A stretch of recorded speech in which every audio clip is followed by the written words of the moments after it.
Hello my dear friends and students.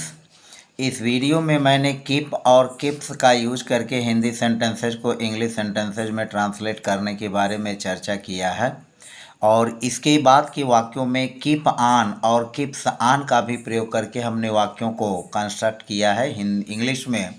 तो keep और keeps के यूज़ में और कीप ऑन के यूज़ में क्या अंतर है, इसको भी समझने के लिए वीडियो में बने रहिएगा। हमारा रूल फर्स्ट है, जब हम इस तरह के हिंदी वाक्यों को जैसा कि देख रहे हैं, वह यहाँ प्रतिदिन खेलता रहता है, तुम पेड़ के नीचे बैठा करते हो, हम हमेशा सड़क पर दौड़ा करते हैं। तो इस तरह के हिंदी वाक्यों में हैप्चुअल एक्शन की बात होती है कि जो काम जारी रहता है और यह काम जो है प्रतिदिन जारी रहता है। तो वह यहाँ प्रतिदिन खेलता रहता है, कहने का मतलब यह है कि सब्जेक्ट जो वह है वह प्रतिदिन खेलता रहता है, उसका खेलने का काम जारी रहता है। तुम पेड़ के नीचे बैठा करते हो, यानी तुम्हारे पेड़ के नीचे बैठने का काम जारी रहता है। हम हमेशा सड़क पर दौड़ा करते हैं, इसका मतलब हुआ कि जो सब्जेक्ट हम है वह हमेशा सड़क पर दौड़ा करते हैं। तो इस तरह से यह काम जो है कंटिन्यूअस चलते रहते हैं। तो इस तरह के वाक्यों में हम कीप या किप्स का यूज करके और वर्ब की फर्स्ट फॉर्म में आईएनजी लगा करके वाक्यों को बनाते हैं। एक बात ध्यान में रखेंगे इस तरह के वाक्यों को बनाने के लिए कि सब्जेक्ट अगर सिंगुलर है तो हम किप्स का यूज करेंगे और सब्जेक्ट अगर प्लूरल है तो किप का यूज कर लेंगे और वर्ब की फर्स्ट फॉर्म में आईएनजी जोड़ करके हम वाक्यों को बना लेते हैं। तो आइए एक एक करके वाक्यों को हम देखते हैं। जैसे पहला वाक्य है, वह यहाँ प्रतिदिन खेलता रहता है। इसका सब्जेक्ट है वह, हम सब्जेक्ट लिखेंगे ही और ही के बाद लिखेंगे, चूँकि सब्जेक्ट सिंगुलर है तो ही के बाद लिख लेंगे किप्स, ही किप्स। और फिर खेलना प्ले, तो प्ले का जो वर्ब है इसमें हम आईएनजी, वर्ब की फर्स्ट फॉर्म में आईएनजी जोड़ देंगे, तो ही किप्स प्लेइंग, ही किप्स प्लेइंग। और फिर यहाँ here, he keeps playing here, और फिर बाद में हम लिख लेंगे डेली। डेली की जगह डे बाई डे भी की यूज़ कर सकते हैं। तो he keeps playing here daily, day by day या डेली। दूसरा वाक्य है, तुम पेड़ के नीचे बैठा करते हो। तो यहाँ सब्जेक्ट है यू यानी तुम, और फिर लिखेंगे इसके साथ किप का यूज करेंगे, तो यू किप। और सिट मीन्स बैठना, इसमें आईएनजी जोड़ देंगे तो यह हो जाएगा सीटिंग, यू किप सीटिंग। तुम बैठा करते हो कहाँ, अंडर द ट्री, पेड़ के नीचे। You keep sitting under the tree, तुम पेड़ के नीचे बैठा करते हो। तीसरा वाक्य है, हम हमेशा सड़क पर दौड़ा करते हैं। तो यहाँ सब्जेक्ट है हम, तो इसको हम लिखेंगे वी और वी के साथ यहाँ किप का ही यूज करेंगे। तो वी किप, और रन मीन्स दौड़ना, रन में आईएनजी जोड़ेंगे तो डबल एन होकर के रनिंग हो जाएगा। वी किप रनिंग, हम दौड़ा करते हैं सड़क पर, on the road, on the road, on the road. और चूंकि इसमें एक शब्द हमेशा आया हुआ है तो हमेशा के लिए जो हम ऑलवेज का यूज करेंगे वह कीप के पहले लिख लेंगे, तो यह हो जाएगा ऑलवेज। तो we always keep running on the road, हम हमेशा सड़क पर दौड़ा करते हैं। We always keep running on the road, हम हमेशा सड़क पर दौड़ा करते हैं। चौथा वाक्य है, भिखारी गांव जाता रहता है। तो इसको लिखेंगे द बेगर, और बेगर चूँकि जो है वह सब्जेक्ट फर्स्ट फॉर्म बेगर जो है सिंगुलर है तो यहाँ पर यूज करेंगे किप्स, द बेगर किप्स।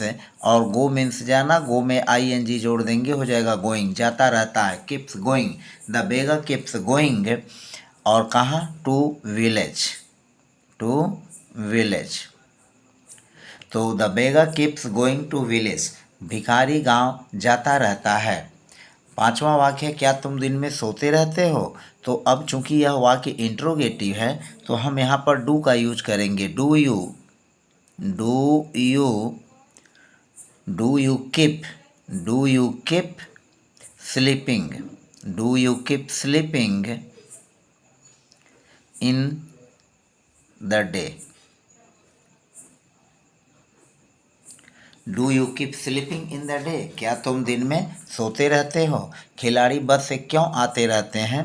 तो अब यहाँ पर मेन हमारा क्वेश्चन वर्ड है क्यों, तो इसके लिए लिखेंगे वाई, और फिर हो जाएगा डू, क्योंकि खिलाड़ी यहाँ प्लूरल है। Why do the players, why do the players, और फिर हो जाएगा कीप, कीप, और कम में आईएनजी जोड़ देंगे तो यह हो जाएगा कमिंग।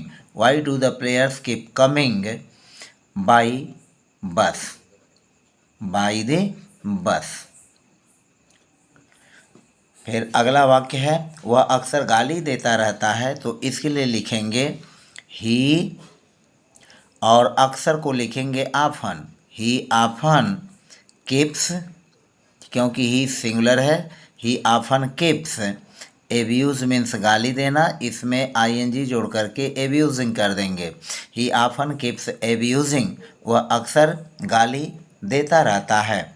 मैं हमेशा पढ़ता रहता हूँ, इसके लिए लिखेंगे आई ऑलवेज। ऑलवेज चूँकि एडवर्ब है और यह कीप के पहले रखेंगे। I always keep, I always keep, और यहाँ पर हो जाएगा रीड, और रीड में आईएनजी जोड़ करके लिख देंगे reading. I always keep reading, मैं हमेशा पढ़ता रहता हूँ। तो अब ये हमारा प्रयोग जो है कीप और कीप्स का यूज करके, इस तरह के वाक्यों को हम कीप ऑन का भी यूज करके और इस तरह के वाक्यों को आसानी से बना सकते हैं। सबसे पहले हम सब्जेक्ट रखेंगे, सब्जेक्ट के बाद कीप ऑन या कीप्स ऑन का यूज करके और वर्ब की फर्स्ट फॉर्म में आईएनजी जोड़ करके हम इस तरह के वाक्यों को बना सकते हैं। पहला वाक्य, शिक्षक पाठ समझाते रहते हैं, तो यहाँ पर सब्जेक्ट है शिक्षक, तो शिक्षक के लिए लिखेंगे द टीचर।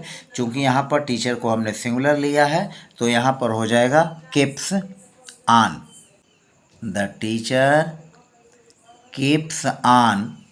एक्सप्लेन मीन्स समझाना, तो एक्सप्लेनिंग कर देंगे आईएनजी जोड़ करके, explaining. The teacher keeps on explaining the lesson, the lesson. तो यह हो गया the teacher keeps on explaining the lesson. Teacher शिक्षक जो है पाठ समझाते रहते हैं।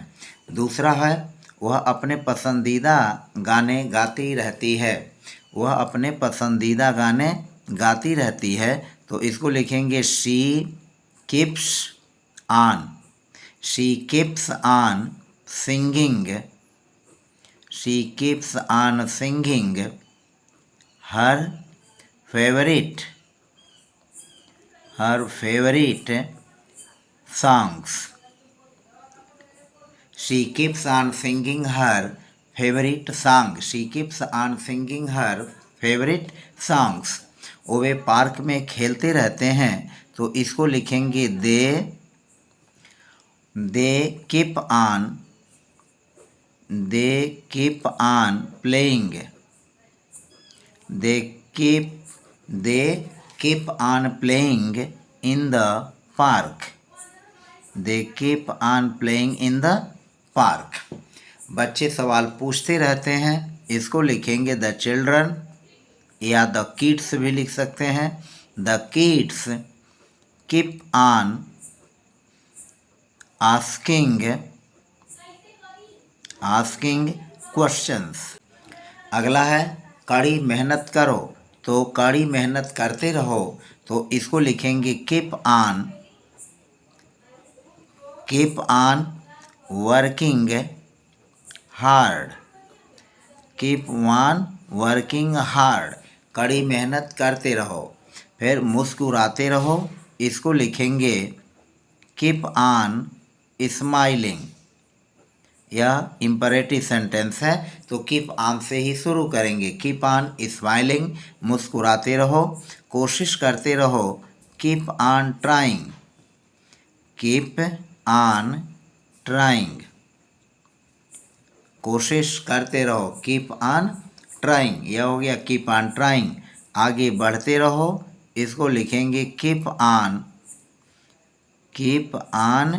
Moving forward, keep on moving forward, आगे बढ़ते रहो और खुद पर विश्वास करते रहो, इसको लिखेंगे keep on believing, keep on believing in your self, keep on believing in your self, खुद पर विश्वास करते रहो। तो इस तरह से कीप, कीप्स और कीप ऑन का यूज करके वाक्यों को, हिंदी वाक्यों को इंग्लिश वाक्यों में ट्रांसलेट करने के बारे में चर्चा की। हमने ये कहा था कि कीप ऑन का प्रयोग और केवल कीप्स का प्रयोग कहाँ करते हैं। जैसे कि शुरू के वाक्यों में जब हम केवल कीप का यूज करते हैं तो उस, या कीप्स का यूज करते हैं तो उसका मतलब होता है कि काम जो है वो लगातार जारी रहता है, काम लगातार जारी रहता है। और फिर कीप ऑन का यूज हम उस परिस्थिति में करते हैं कि कोई बाधा हो या कोई विशेष बात हो, वर्षा के कारण कोई काम रुका हो लेकिन उसके बावजूद भी काम जारी रहे, वर्षा के कारण, किसी बाधा के कारण, आंधी तूफान के कारण भी काम का जारी रहना पाया जाए तो उस कंडीशन में हम कीप ऑन का यूज कर लेते हैं। नहीं तो उस तरह से कीप ऑन या कीप का केवल यूज करके हम वाक्यों को बना सकते हैं। तो फिलहाल मिलते हैं नेक्स्ट वीडियो में। यदि आप मेरे चैनल पर नए हैं तो प्लीज़ चैनल को सब्सक्राइब कर लीजिए, प्रेस बेल आइकन कर लीजिए ताकि मेरे वीडियोज़ को नोटिफिकेशंस आपको समय समय पर मिलते रहें।